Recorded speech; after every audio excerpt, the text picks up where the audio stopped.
So we are going to start the chapter work and energy. Okay. तो सबसे पहले आज हम वर्क की बात करें. What do you mean by work? Work क्या है? तो वर्क की भी ना दो टर्म्स आप बताते हैं. एक आप डे टू डे लाइफ में वर्क बताते हैं और एक आप फिजिक्स की या साइंटिफिकली टर्म बताते हैं. डे टू डे लाइफ में बहुत सारे वर्क, जैसे अभी आप लोग अपने रूम में बैठ के पढ़ाई कर रहे हैं तो आप बोल रहे हैं आई एम वर्किंग, मेरे पास काम है ना. मैं आपको पढ़ा रहा हूँ तो I am teaching you, I am working, मेरा आज वर्किंग डे है. लेकिन साइंटिफिकली हम इस बात को वर्क नहीं बोलते हैं. साइंटिफिक जो डेफिनेशन है या साइंटिफिक कंसेप्शन है उसमें हमने फोर्स और डिस्प्लेसमेंट के पॉइंट ऑफ व्यू से बताया गया है. अलग डेफिनेशन है, जैसे आप बोल रहे थे ये फोर्स और डिस्प्लेसमेंट का प्रोडक्ट है. ठीक है, कोई बच्चा ये बोल सकता है it is the product of force into displacement, या work is defined when force act and body displace. तो इसकी बहुत सारी डेफिनेशन में से एक बहुत बेस्ट डेफिनेशन है जो हर केस को डिफाइन कर देगी. जैसे मैंने कहा कि फोर्स अगर किसी एंगल पे लग रहा है तो फोर्स इनटू डिस्प्लेसमेंट पूरा पूरा करना गलत है. तो एक अच्छी डेफिनेशन जो है वो हम लिख लेते हैं और याद कर लेंगे. Work it is nothing but it is a scalar product. Scalar और वेक्टर प्रोडक्ट आपने पढ़ा है. स्केलर या इसको हम डॉट भी बोलते हैं. वर्क इज अ स्केलर और डॉट प्रोडक्ट. किसका डॉट प्रोडक्ट है? Of force and displacement. Force and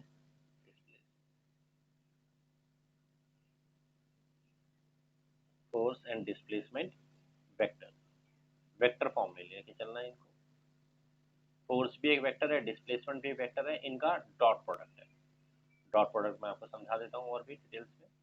तो by formula W work is a dot product of force जो कि एक वेक्टर क्वांटिटी है एंड डिस्प्लेसमेंट जो खुद एक वेक्टर क्वांटिटी है, लेकिन उनका डॉट प्रोडक्ट वर्क होता है जो कि वर्क एक स्केलर क्वांटिटी है.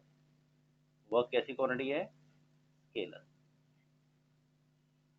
तो कई बार ऐसा ही बोल सकते हैं कि वर्क इज स्केलर प्रोडक्ट. ठीक है, कोई प्रॉब्लम नहीं. ओके. तो दिस इज वर्क. या डॉट प्रोडक्ट में आपको याद है एफ एस कॉस थीटा आता है. फोर्स का मैग्नीट्यूड, डिस्प्लेसमेंट का मैग्नीट्यूड और कॉस थीटा, ये आपको वर्क देता है. ओके, नोट कीजिए यहाँ तक का बात. तो बाय डेफिनेशन हम कह रहे हैं कि वर्क इज नथिंग, वो F S cos theta dot product से निकल के आ रहा है. अच्छा, इसका मतलब क्या है?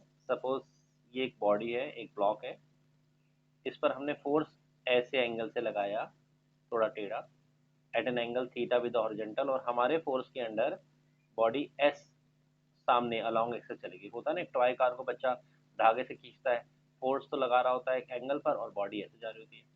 तो इस केस में work force into displacement into cos theta से आएगा. देखिए इस बात को क्या मैं ऐसा भी लिख सकता हूँ, एफ एस कॉस थीटा को, एफ कॉस थीटा को इकट्ठा कर देते हैं into S, one of the same thing, बस आगे पीछे लिखने का तरीका हो गया. अब ध्यान से समझिए एफ कॉस थीटा कौन सा है. अगर ये फोर्स वेक्टर के हम दो कंपोनेंट बनाए तो इसके दो कंपोनेंट आएंगे. एक फोर्स आएगा अलोंग वाई एक्सिस और एक फोर्स आएगा along X axis. Force along X axis जो आएगा that is F cos theta, और फोर्स अलोंग वाई एक्सिस जो आएगा that is F sine theta. तो एफ कॉस थीटा एक तरह से फोर्स पूरा नहीं है, फोर्स का वो वाला कंपोनेंट है जो डिस्प्लेसमेंट के डायरेक्शन में है.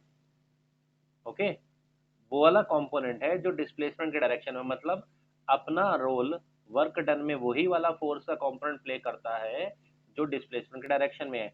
अगर ये फोर्स बिल्कुल सामने ही होता और डिस्प्लेसमेंट भी ऐसी ही होती है अलॉन्ग एक्सिस, तो कोई टेंशन नहीं है, पूरा का पूरा फोर्स जो भी वैल्यू होती उठा के लिख देते आप. अगर 10 होता 10 लिख देते, और जो भी डिस्प्लेसमेंट होती मान लो 2 मीटर है तो ये आपका आंसर आता.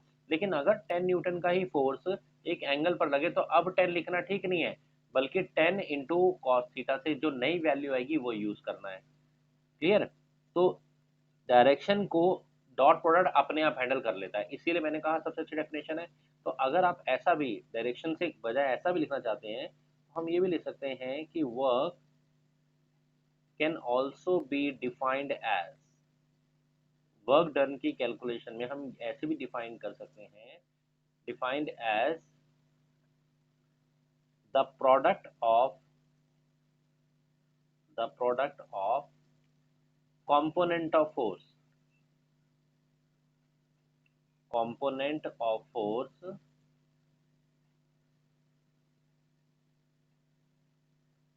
the product of component of force by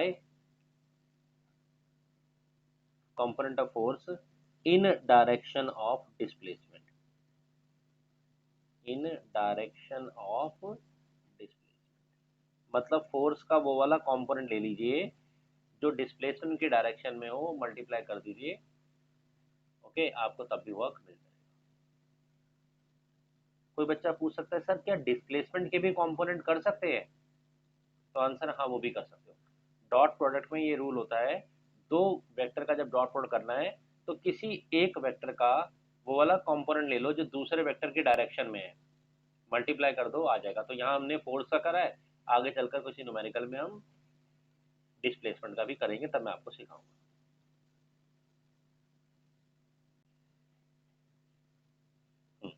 तो हम ये भी कहते हैं कि वर्क एक्चुअली में तभी होता है जब दो कंडीशन सेटिस्फाई कर रही होती है ना।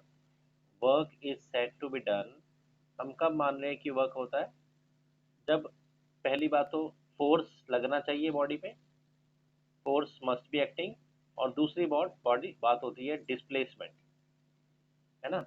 In the direction of force, हम ऐसा बहुत जगह लिखा मिलेगा, मतलब वो वाला कंपोनेंट लो जो फोर्स की डायरेक्शन में है। यहाँ पर यही बात कहना चाह रहे हैं। तो सबको मिलाकर इसलिए मैंने जो डेफिनेशन दी आपको डॉट प्रोडक्ट वाली वो बेस्ट है। थोड़ा बात को आगे चलते हैं। तो डब्ल्यू का फॉर्मूला हो गया आपका, अगर हम फोर्स को सेम डायरेक्शन मान लेते हैं तो F into S cos zero one हो गया, तो एफ इंटू एस को लेके चलते हैं। यहाँ से यूनिट की बात कर लेते हैं। अगर किसी बॉडी पे लगने वाला फोर्स 1 न्यूटन का हो और उस फोर्स के अंडर वो बॉडी 1 मीटर डिस्प्लेस हो जाए, जिस डायरेक्शन में फोर्स है उसी डायरेक्शन में, सो उस सिचुएशन में W basically 1 newton into 1 metre हो जाएगा, और 1 न्यूटन मीटर को हमने एक नाम दिया है, दैट इज जूल। तो 1 जूल या joule is the SI unit, and 1 joule is equal to 1 newton into 1 metre. What is the SI unit of work? SI unit of work is joule, joule is the SI. 1 joule का work कब मानोगे? जब 1 Newton का force किसी body को 1 metre अपनी ही direction में move करा देगा। नोट कीजिए। डायमेंशंस की बात कर लेते हैं। किसी भी नई क्वांटिटी को पढ़ते हैं तो डायमेंशन हमें पढ़नी है। तो वर्क का फॉर्मूला है फोर्स इंटू डिस्प्लेसमेंट। फोर्स की डायमेंशन क्या होती है? m l t - 2 into displacement की l, तो अल्टीमेटली डायमेंशन क्या आ गई? m l² t - 2। सब चीजें हमने अच्छे से पढ़ रखी, देखो क्लियर। हाँ जी। नेक्स्ट पहले हम समझ लेते हैं types of work. Types of work, work को हमने तीन कैटेगरी में कैटेगराइज करा है। One is positive work. Positive work कौन सा होगा? जैसे हमने देखा है कि वर्क का फॉर्मूला है dot product, W is equal to F dot S, और डॉट प्रोडक्ट में कॉस आता है, यानी कि एफ एस कॉस थीटा। तो थीटा से रिजल्ट पे डिपेंड करेगा।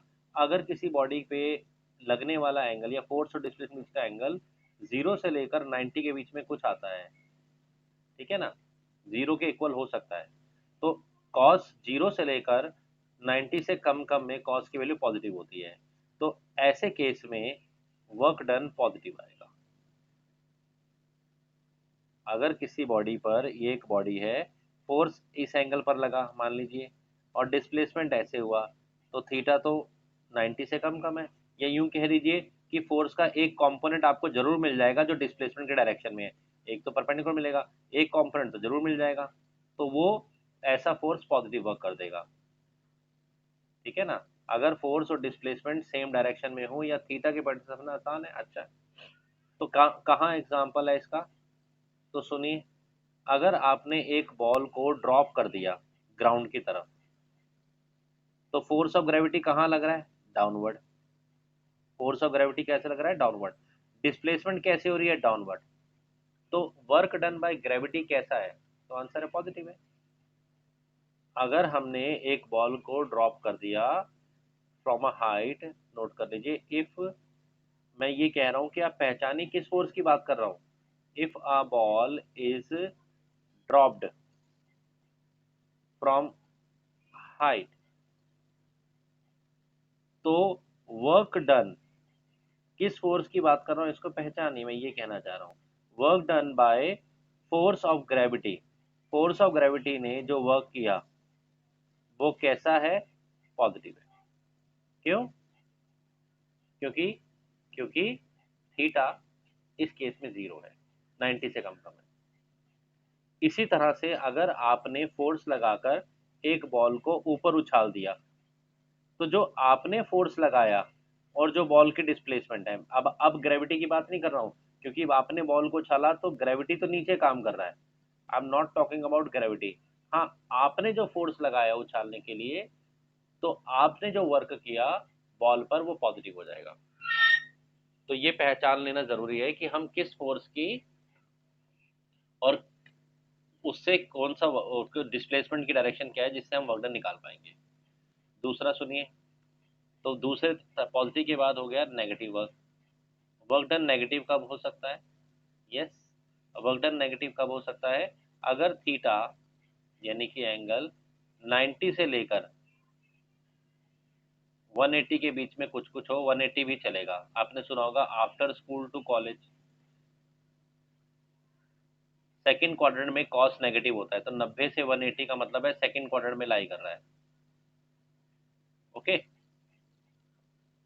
एक्चुअली में क्या होगा, देखो ऐसे केस में ना कंपोनेंट चेंज आएगा। मान लीजिए कोई फोर्स ऐसे लग गया और वो ऐसे जा रही है बॉडी, तो इस फोर्स के जब आप कंपोनेंट बनाओगे ना, एक कंपोनेंट ये बनेगा और एक कंपोनेंट उल्टा बन जाएगा। देख रहे हैं, ये फोर्स का लॉन्ग एक्स एक्सिस, ये वाई एक्सिस।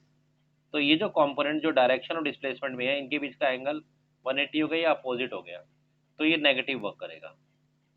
ठीक है। एग्जाम्पल क्या है? बहुत सारे एग्जाम्पल है। फ्रिक्शन फोर्स का ले लो। ये बॉल है, ये ग्राउंड पे रोल हो रही है, ये ऐसे रोल हो रही है, तो फ्रिक्शनल फोर्स कैसे लग रहा है? अपोजिट डायरेक्शन में लग रहा है कि नहीं लग रहा? और डिस्प्लेसमेंट कैसे हो रही है? ऐसे हो रही है। राइट साइड में फोर्स ऐसे लग रहा है। तो ये बॉडी है, ये डिस्प्लेसमेंट और ये फोर्स। इसका कंपोनेंट तो मिल गया हमें इस डायरेक्शन में, लेकिन जो कंपोनेंट मिला वो उल्टे एंगल पर मिला, 180 पर, और cos 180 -1 होता है। ओके। तो यहाँ पर जो फ्रिक्शनल फोर्स है वो नेगेटिव वर्क कर देगा। तो एग्जाम्पल में आप दो तीन एग्जाम्पल है, एक लिख लो, मैं बाकी और बताता जाऊंगा आपको। वर्क डन बाय फोर्स, मैं आपको यही कह रहा हूँ कि कौन सा फोर्स है आइडेंटिफाई करो, ऐसे मत लिख दो सीधा पॉजिटिव नेगेटिव। कौन सा फोर्स है जिसकी हम बात करें? तो work done by force of friction on a ball rolling on the ground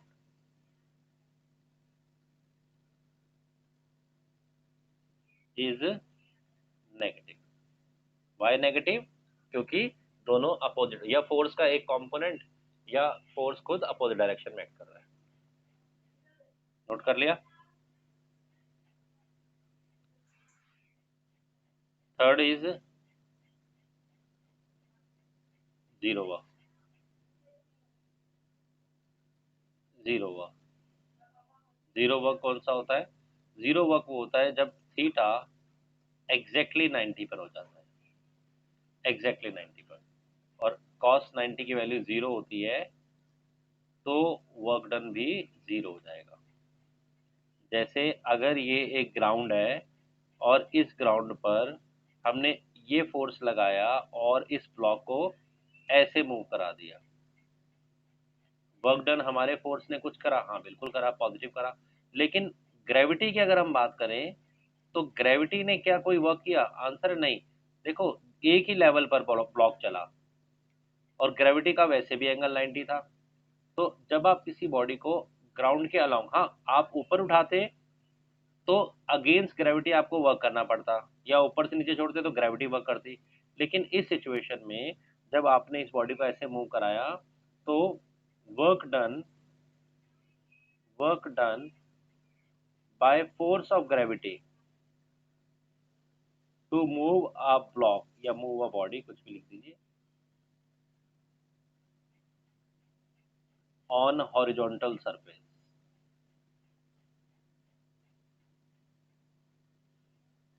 कितना?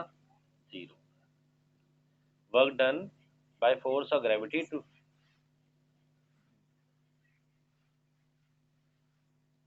तो नॉर्मल रिएक्शन भी कोई वर्क नहीं करेगा।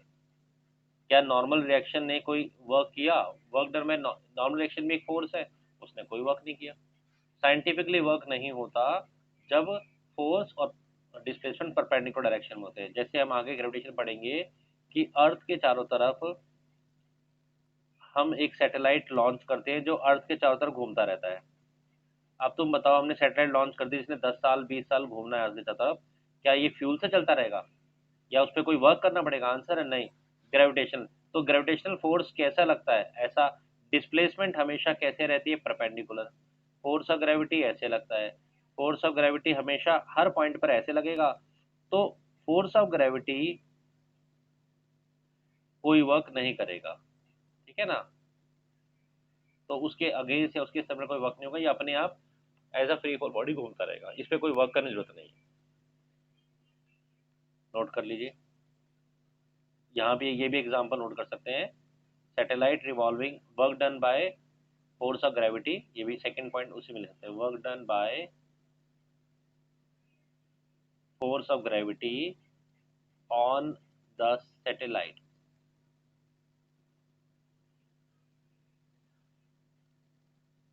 लेकिन वर्क डन कुछ नहीं हो रहा। Revolving around the earth is zero. Yes, work done by force of gravity, मैंने कहा ना, आइडेंटिफाई करो किस फोर्स की बात कर रहे हैं, बिकॉज फोर्स और डिस्प्लेसमेंट हर पॉइंट पर परपेंडिकुलर होंगे। क्वेश्चन है, find the work done by force external, इस बॉडी पर जो लग रहा है, फोर्स फ्रिक्शन और नॉर्मल रिएक्शन या ग्रेविटेशनल फोर्स आपको निकालने हैं। सबसे पहले मैं नॉर्मल रिएक्शन की ही बात कर लेता हूँ। चलिए, नॉर्मल रिएक्शन, इसका अपना वेट यहाँ डाउनवर्ड काम करेगा mg, और नॉर्मल रिएक्शन ऐसे n ऊपर काम करेगा, n ऐसे ऊपर काम करेगा, ठीक है। और डिस्प्लेसमेंट बॉडी की ऐसे हो रही है। तो नॉर्मल रिएक्शन और डिस्प्लेसमेंट आप देख रहे हैं एक दूसरे के कैसे हैं? परपेंडिकुलर, 90 डिग्री पर। और अगर आप फोर्स ऑफ ग्रेविटेशन को भी देखेंगे तो वो भी परपेंडिकुलर, बॉडी ऐसे।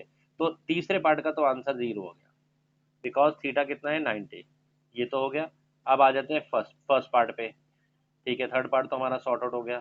फर्स्ट पार्ट पे एक्सटर्नल फोर्स किस तरफ लग रहा है?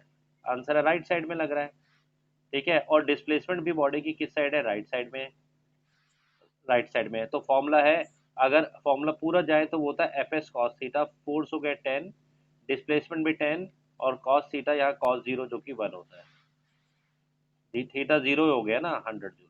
ये क्यों नहीं रखा? इस तरफ ही फोर्स है और बॉडी भी ऐसे ही डिस्प्लेस हो गई है।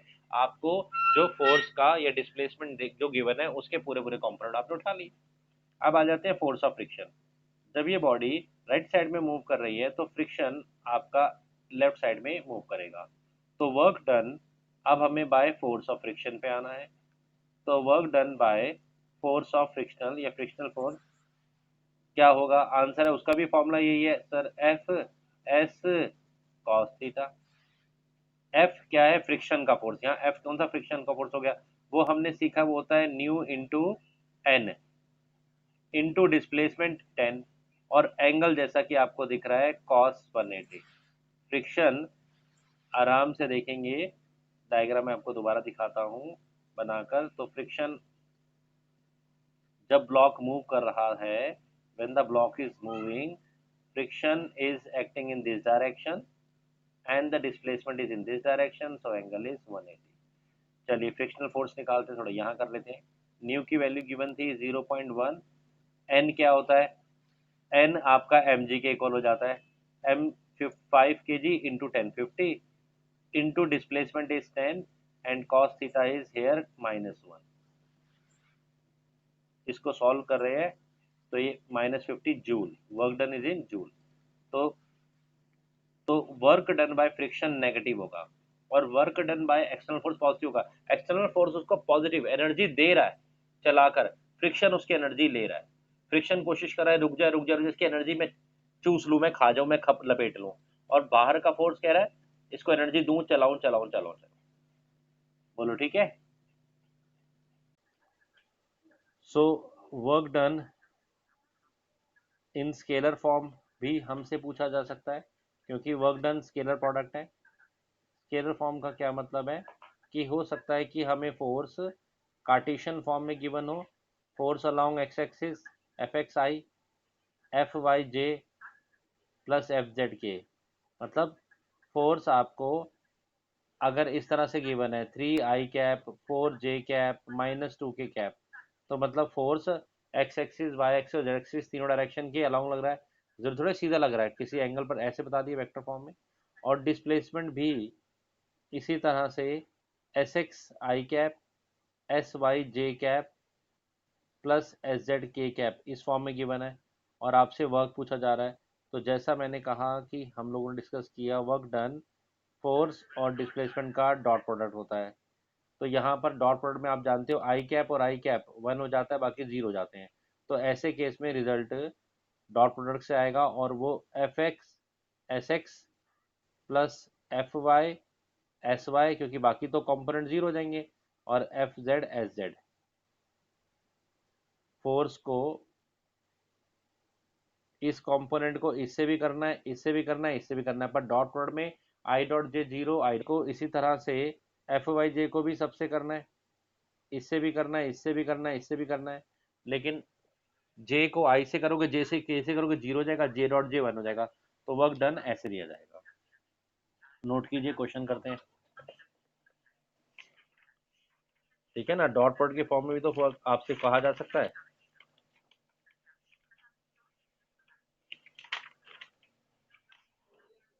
ठीक है, क्वेश्चन दे रहे हैं।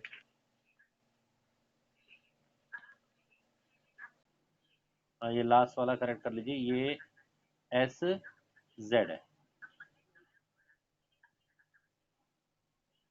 ओके,